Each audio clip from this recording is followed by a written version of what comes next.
Salut tout le monde, bienvenue à Finances fondamentales, le podcast d'éducation financière qui se prend pas au sérieux. Chaque semaine, je te synthétise un livre qui touche de près ou de loin les finances personnelles et l'investissement boursier. Je te résume donc des centaines d'heures de lecture de façon simple avec des exemples concrets et transparents. Si tu souhaites prendre en main ta santé financière, t'es à la bonne place. C'est parti, bon podcast!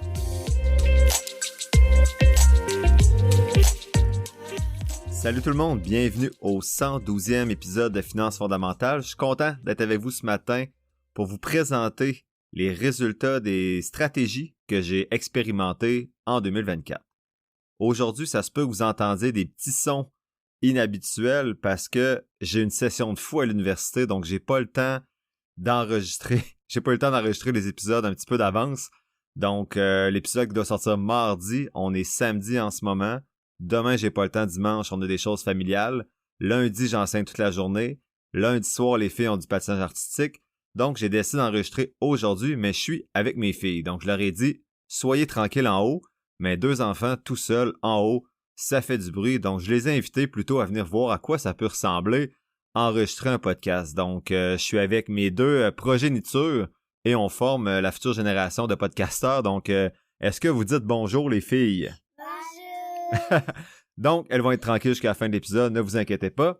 Mais ce que je vous présente aujourd'hui, c'est les stratégies que j'ai lues 2023-2024, différentes stratégies que j'expérimente qui, selon les auteurs, étaient des stratégies qui battaient les indices et que c'était des stratégies simples à mettre en place.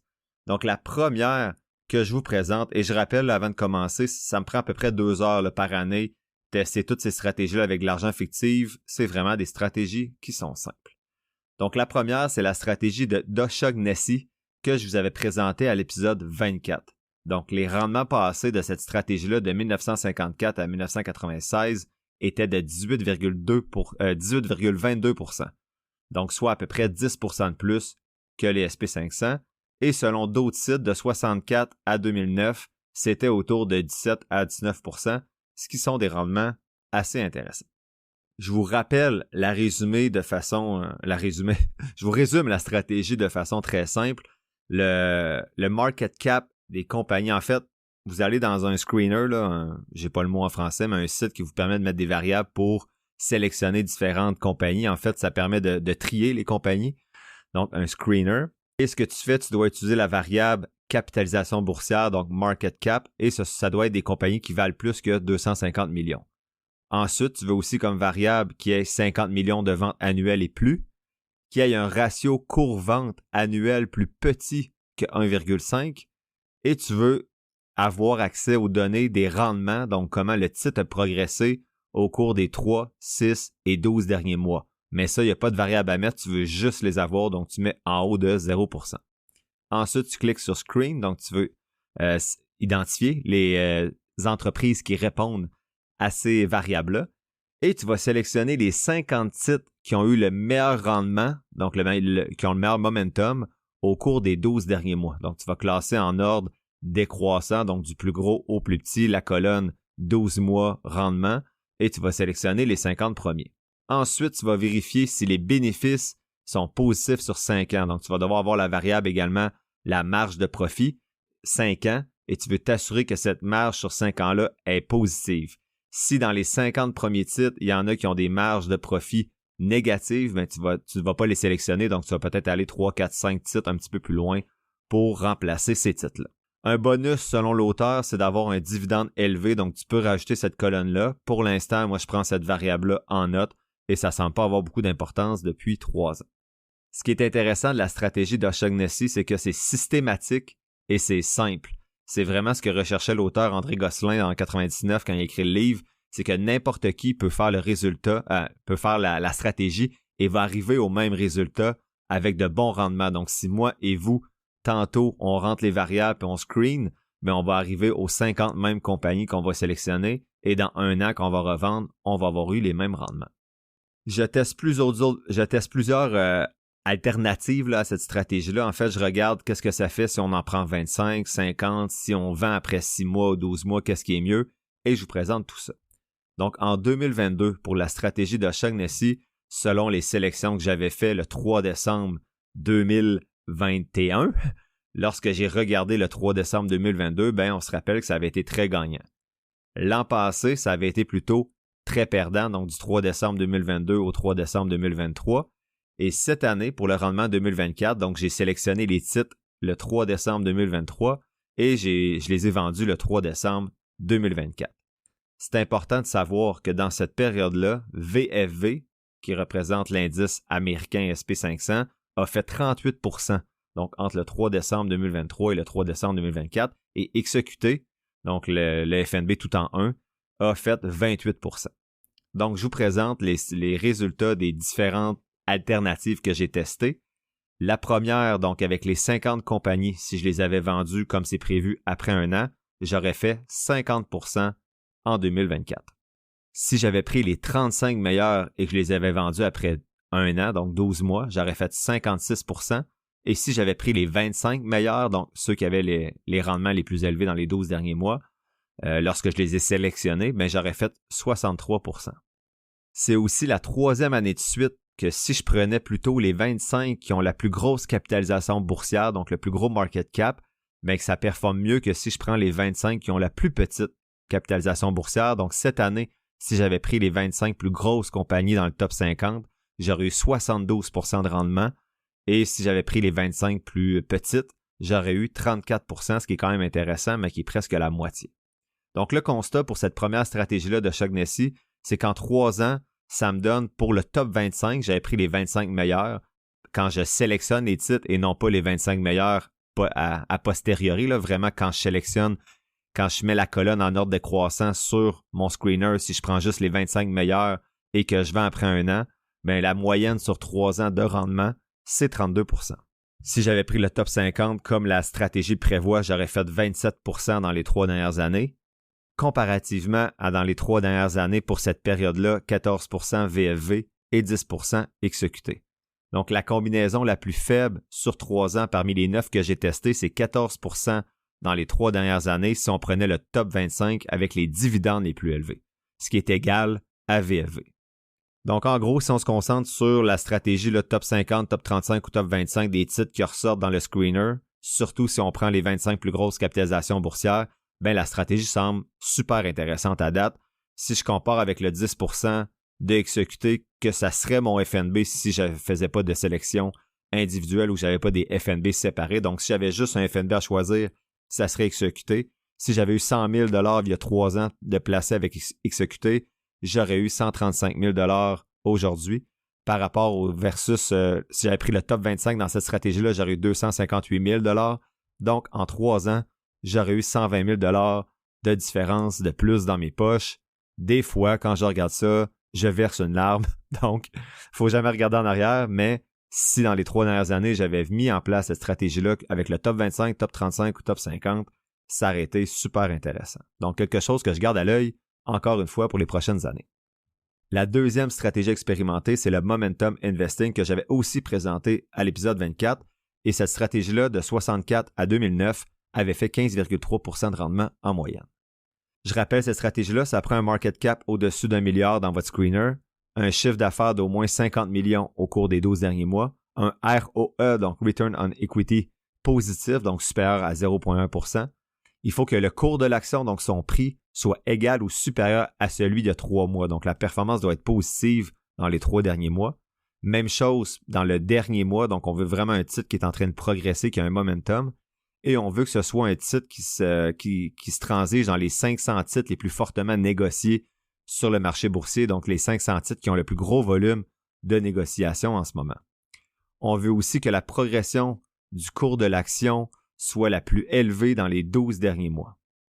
Ce qu'on fait, c'est qu'on va justement classer le rendement des 12 derniers mois en ordre décroissant encore une fois, et on va soit acheter les 3, 5, 7 ou 10 titres, selon ce qu'on préfère, en fonction des compagnies qui respectent les variables qu'on a mis et qui ont le rendement le plus élevé dans les 12 derniers mois, donc leur prix a le plus augmenté selon leur prix initial. Si tu prends 3 titres, c'est un peu plus risqué. Si tu en prends 10, c'est moins, mais vu que c'est plus risqué, les rendements potentiels sont plus élevés, bien sûr. Mais les pertes également.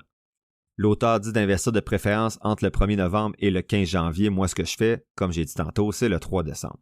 faut conserver ses actions 365 jours, donc 1 an, et on les vend pour en racheter 3, 5, 7 ou 10 nouvelles. En 2022, cette stratégie-là avait été très gagnante. En 2023, elle avait aussi été très perdante. Et cette année, selon mes sélections du 3 décembre 2023 au 3 décembre 2024, si j'avais pris le top 10, donc les 10 compagnies, quand j'avais mis la colonne en ordre décroissant pour les meilleurs rendements des 12 derniers mois, j'avais pris les 10 meilleurs, j'aurais fait 46%. Donc, on n'oublie pas que VFV a fait 38% et XEQT 28%. Donc, c'était quand même intéressant avec le top 10. Le top 7 aurait fait 62%. Si j'avais pris les 5 meilleurs, donc le top 5, j'aurais eu 71% de rendement. Et le top 3, 68%. Si j'avais pris les 5 plus petites capitalisations boursières dans cette stratégie-là en 2024, j'aurais fait 104%. Donc, toutes les variables testées avec la stratégie Momentum ont fait mieux que VFV à 38% ou XEQT à 28%. Donc, dans les 3 dernières années, la moyenne tourne entre 27% pour le top 10 et 40% de rendement si j'avais pris le top 3. Les autres, donc top 5 et top 7, sont situés entre 27% et 40% de rendement.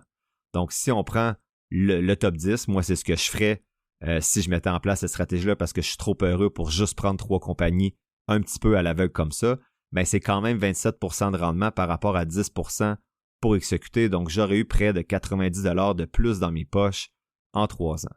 Donc, paniquez pas pour tout transférer vos actifs là, dans ce genre de stratégie-là. Ça fait juste 3 ans que je teste les données et je ne calcule pas non plus l'impact fiscal si vous faites ça dans des comptes non enregistrés parce que toutes les ventes que vous allez faire en fin d'année vont être considérées comme des gains en capital. Donc, on se reparle plutôt dans 7 ans, là, voir s'en est rendu où de tout ça, mais je dois avouer que cette année, j'ai un petit pincement au cœur. Troisième stratégie expérimentée, c'est les Dogs of the Dow. Donc, il n'y a aucun épisode particulier où je présentais cette stratégie-là, mais en gros, elle est basée sur l'indice du Dow Jones, donc il représente 30 larges compagnies publiques, des blue chips souvent qu'on appelle, qui sont situées sur le New York Stock Exchange ou le Nasdaq. Et il y a plusieurs variations de cette stratégie-là. Donc, en résumé, la stratégie originale là, des Dogs of the Dow, c'est de choisir les 10 compagnies dans l'indice du Dow Jones qui ont le dividende le plus élevé. Ensuite, le Dogs 5, c'est parmi ces 10-là, on va prendre les 5 moins chers.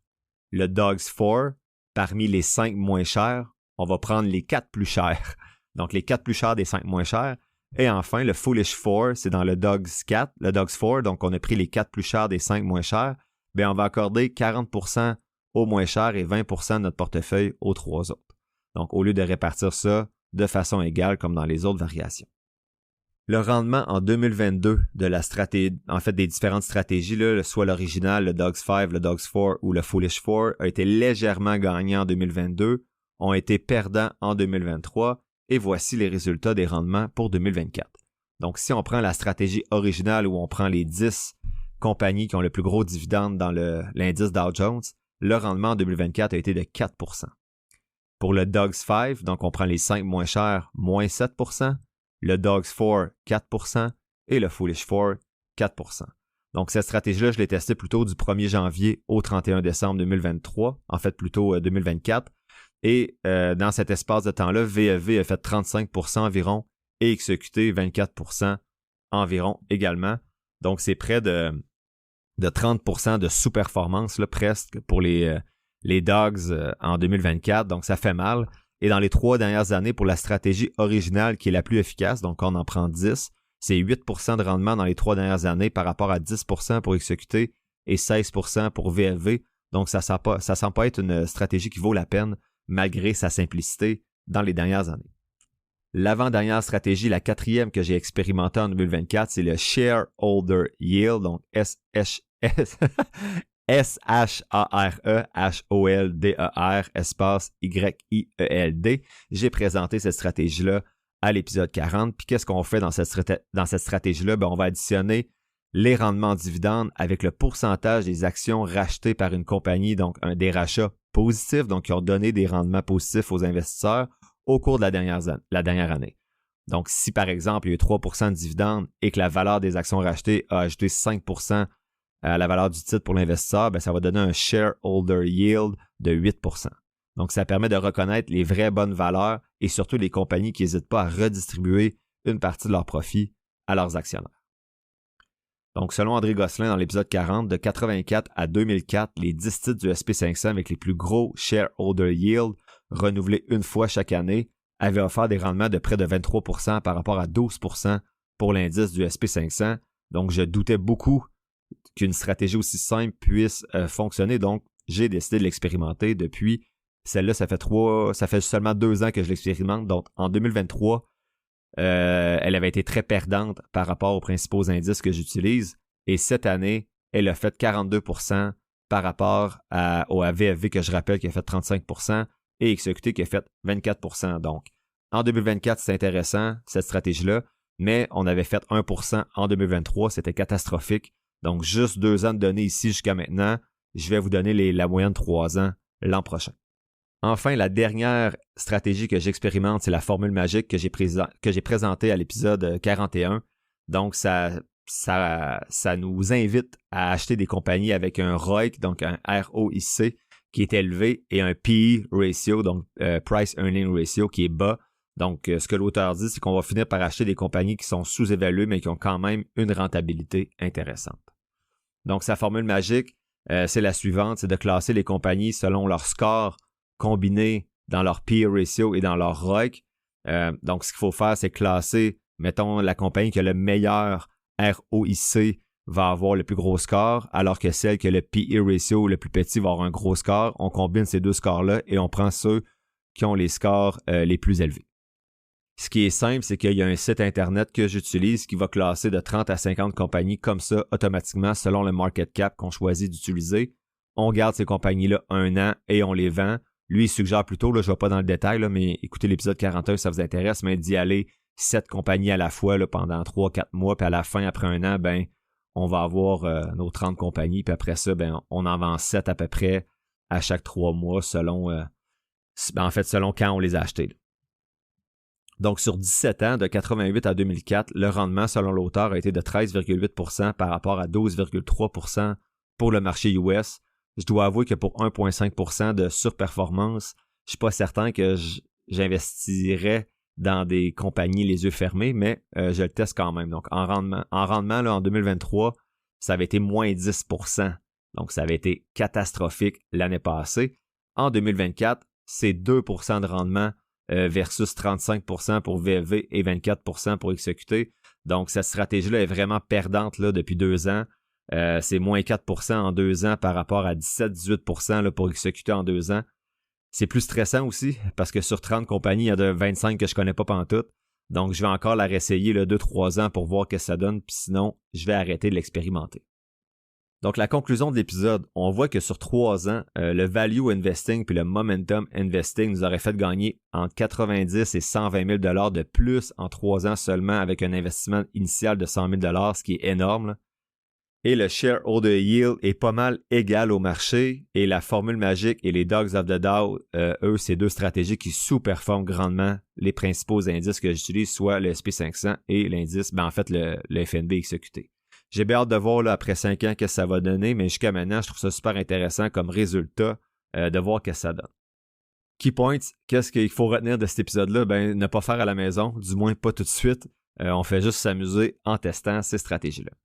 La semaine prochaine, je vous présente mon bilan annuel de 2024. Ça a été vraiment une année d'ajustement pour moi. Et ce jeudi, on commence l'analyse des titres que j'ai fait en septembre 2024 avec les 3 premières positions de ma liste de surveillance, soit Nvidia, Arista Networks et InMode. L'épisode tire à sa fin, j'espère que tu l'as apprécié. Si c'est le cas, je t'invite à le partager et à t'abonner au podcast, en plus de mettre quelques étoiles ou de le liker selon la plateforme sur laquelle tu m'écoutes. Tous les liens pour me soutenir sont quelque part dans la description de l'épisode. N'oublie pas que les informations communiquées dans le podcast sont dans un but strictement éducatif, ce ne sont pas des conseils financiers. Je t'invite à consulter un professionnel pour des conseils spécifiques à ta situation parce que je ne peux pas être tenu responsable de tes décisions financières. Comme je le dis depuis un petit bout, je ne suis pas un expert, prends donc pas ce que je dis pour du cash, fais toujours tes propres recherches. Sur ce, merci d'avoir passé un peu de temps avec moi aujourd'hui et on se voit dans le prochain épisode de Finances fondamentales.